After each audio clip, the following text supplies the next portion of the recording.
Hi everyone, it's Miss Renee. We are going to do Math Lesson 5.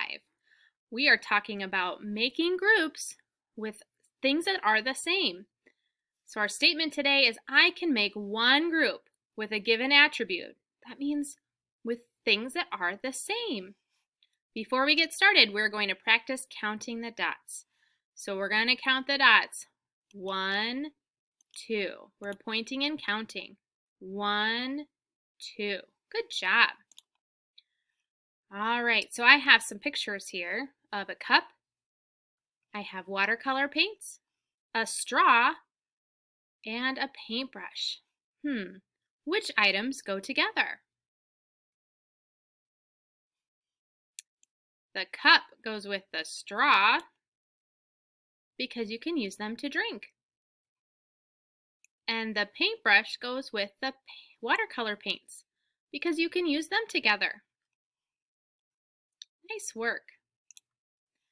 All right, now we're going to sort food items. We're going to put all of the food in the circle, and we're going to keep all the things that are not food out of the circle.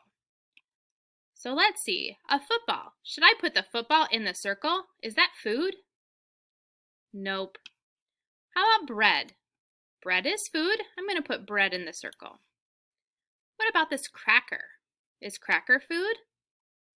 The cracker is food. Is this shirt food? No, we don't want that in the circle. The bagel, is the bagel food? Yeah, let's put that in the circle. How about the muffin?